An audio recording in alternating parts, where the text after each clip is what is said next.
자, 오늘 두 가지 것을 가지고 우리 말씀을 좀 묵상하려고 하는데, 먼저 그 아합의 그릇된 현실 인식에 대해서 좀 우리가 묵상할 필요가 있습니다. 17절에 보면 아합이 이스라엘을 괴롭게 하는 자여 너냐라고 이 엘리야에게 이야기를 합니다. 이제 왜냐하면 아합 입장에서는 엘리야가 아합에게 나타나서 갑자기 내 말이 있기 전에는 이 땅에 비나 또 이슬이 내리지 않겠다라고 이야기를 하죠. 그리고 실제로 그 말대로 지금 3년 6개월 동안 이스라엘 땅에 비가 내려오지 않고 있습니다. 그러니까 아합 입장에서는 지금 이스라엘을 괴롭게 하는 자가 엘리야 선지자라고 생각할 수밖에 없죠. 자, 그런데 엘리야 선지자는 뭐라고 얘기합니까? 18절에 당신과 당신의 아버지의 집이 괴롭게 하였으니 이는 여호와의 명령을 버렸고 당신이 바알들을 따랐습니다. 엘리야가 이 땅에 비가 오지 않을 것이다 라고 한 것은 하나님의 말씀을 따라서 그냥 대언한 것 뿐입니다. 우리 여기서 알 수 있는 것이 무엇이냐면, 자기중심적으로 생각하면 내 형편과 처지가 힘들어진 것이 우리는 항상 하나님 탓이라고 생각할 수 있다는 거예요. 아합에게는 하나님이 회개의 메시지를 지금 주시고, 왜 이렇게 힘들게 하느냐? 아합이 지금 하나님 앞에 돌아오기를 하나님 바라시는 것입니다. 북이스라엘은 원래 말씀 위에 세워진 나라여야 하는데 지금 아합이 그것을 거슬러서 우상을 섬기고 있는 것이죠. 나 외에 다른 신을 내게 있게 하지 말지니라, 10계명의 제1계명입니다. 이 하나님의 명령을 어기고 우상을 섬기고 있기 때문에 이스라엘에는 신명기의 말씀과 같이 하나님을 떠나서 살아가게 될 때, 말씀을 거역해서 살아가게 때 닥치는 하나님의 말씀 중에, 원래 기록된 말씀 중에 있는 것이 바로 하늘을 하나님이 닫아서 하늘을 마치 노시 되게 해서 비를 내리지 않겠다라고 하는 것이죠. 자, 우리는 내 삶에 고난과 고통이 있을 때 원망하고 불평할 것이 아니라, 내 삶을 힘들게 하는 또 환경을 바꾸어 달라고만 기도할 것이 아니라, 우리는 먼저 하나님의 말씀에 귀를 기울여야 합니다. 이런 삶을 통해서 하나님이 지금 나에게 원하시는 것은 무엇인가, 나를 어떻게 빚어가기를 원하시는가, 거기에 먼저 우리의 질문이 있어야 하고 우리의 물음이 있어야 합니다. 우리의 육체는요, 환경의 형통함만을 추구합니다. 그래서 예수님을 닮아가고 또 거룩을 향하여 나아가고 이런 것에는 딱히 관심이 없어요. 이게 우리의 육신의 속성입니다. 썩어지는 이 세상에서 우리를 부르신 것은, 하나님의 우리를 부르신 뜻은 우리의 하나님의 성품에 참여하는 자가 되도록 하기 위해서입니다. 그럴 때 우리는 이 땅에서 하나님 나라를 누릴 수가 있습니다. 하나님의 나라는 어떤 것입니까? 먹고 마시는 이 육신적인 환경의 형통함이 아니라 성령 안에 있는 의와 평강과 희락이다라고 성경은 말씀하고 있어요. 베드로후서 1장 4절에 이로써 그 보배롭고 지극히 큰 약속을 우리에게 주사 이 약속으로 말미암아 너희가 정욕 때문에 세상에서 썩어질 것을 피하여 신성한 성품에 참여하는 자가 되게 하려 하셨느니라 라고 말씀하고 있습니다. 그래서 우리를 부르신 분명한 뜻은, 우리는 하나님의 성품을, 또 예수님을 닮아가기 위한 것이라는 것을 기억할 때에 우리 삶 가운데 때때로 해석되지 않는 그 많은 일들이 우리는 해석되고 하나님의 뜻을 알게 됩니다. 우리 자신에게 적용해 봅니다. 질문해 봅니다. 환경이 어려울 때 남 탓을 하며 하나님께 원망하고 불평하고 있습니까? 거룩을 향한 하나님의 요청에 내가 돌이키고 순종해야 할 것은 무엇입니까? 두 번째, 오늘 우리가 좀 살펴볼 것은 이 머뭇머뭇거리는 이스라엘 백성들입니다. 21절 말씀을 보세요. 엘리야가 답답해서 이렇게 이야기를 합니다. 엘리야가 모든 백성에게 가까이 나아가 이르되 너희가 어느 때까지 둘 사이에서 머뭇머뭇하려느냐? 여호와가 만일 하나님이면 그를 따르고 바알이 만일 하나님이면 그를 따르지니라 하니 백성이 말 한마디도 대답하지 아니하는지라.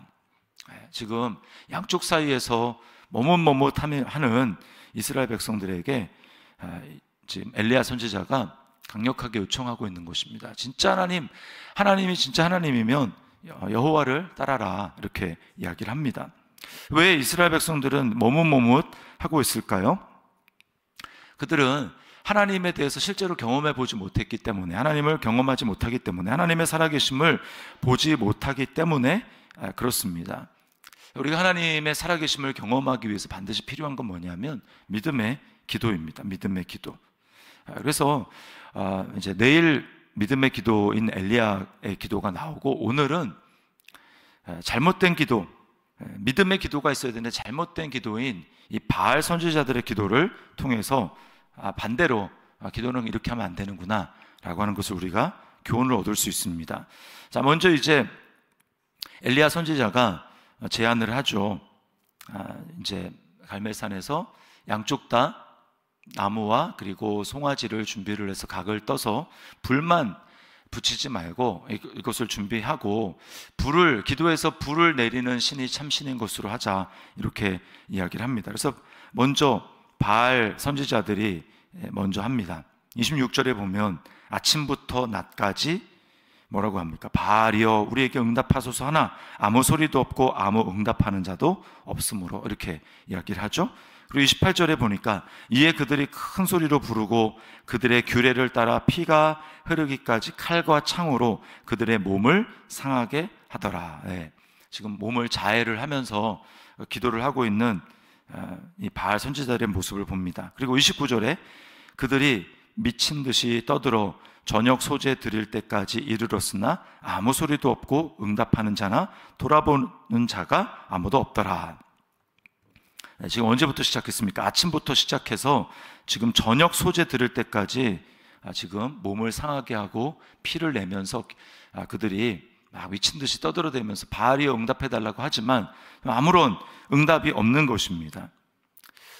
여기서 우리는 예수님이 주기도문, 마태복음 6장에서 주기도문을 가르쳐 주면서 너희는 이렇게 기도하라 라고 하시기 전에 너희는 이렇게 기도하지 말아라 라고 하는 그 반대, 바람직하지 못한 기도의 전형을 보게 됩니다.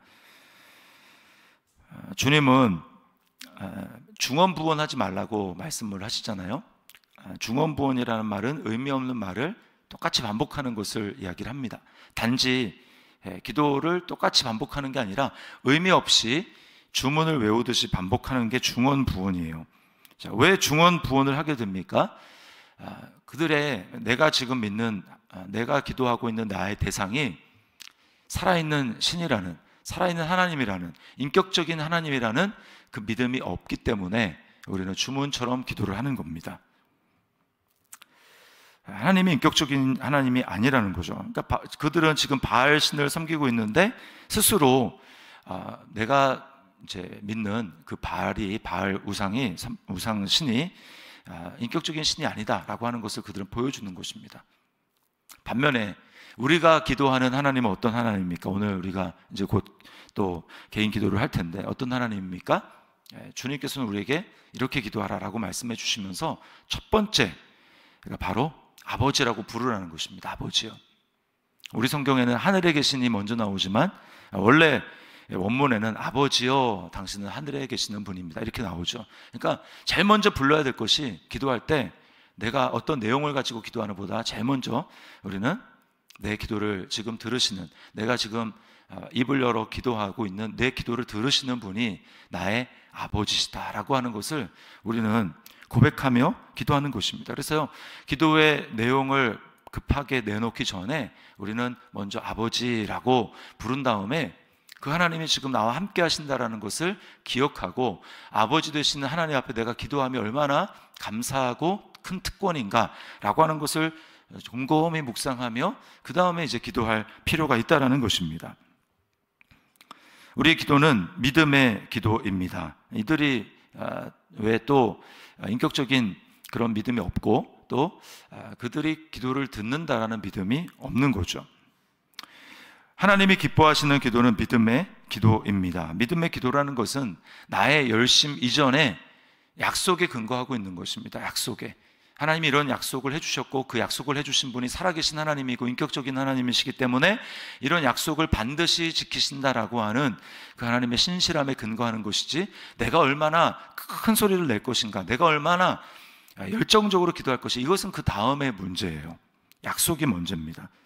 히브리서 11장 6절에 약속에 대해서, 믿음에 대해서 뭐라고 합니까? 믿음이 없이는 하나님을 기쁘시게 하지 못하나니 하나님께 나아가는 자는 반드시 그가 계시는 것과 그가 자기를 찾는 자들에게 상 주시는 이심을 믿어야 할지니라. 믿음의 기도만이 하나님을 기쁘시게 합니다. 그 기도는 하나님이 지금 여기 계신다는 걸 믿어야 된다는 거예요. 내가 지금 나아갈 때 상황이 아무리 힘들다 할지라도 하나님 아버지라고 부르는 하나님이 지금 이 시간 나와 함께 하시고 나의 기도를 들으시고, 그리고 아무리 내 삶이 힘들다 할지라도 내가 하는 기도에 하나님은 응답하시는데 상을 주시는 하나님, 벌을 주시는 하나님이 아니라 상을 주시는 하나님이라는 것을 믿어야 된다. 이게 믿음이라는 것입니다.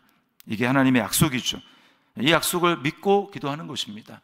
너희가 악한 자라도 자식에게 좋은 것으로 줄 줄 알거든 하물며 하늘에 계신 너희 아버지께서 구하는 자에게 좋은 것으로 주시지 아니하겠느냐. 이 약속이 있기 때문에, 이렇게 말씀하셨기 때문에 그 말씀을 그대로 순수하게 단순하게 믿고 기도하는 것, 이것이 믿음의 기도라는 것입니다. 이렇게 기도할 때 우리는 하나님을 경험하게 됩니다. 하나님을 경험하게 되고, 그럴 때 우리는 하나님이 진짜 살아계신가?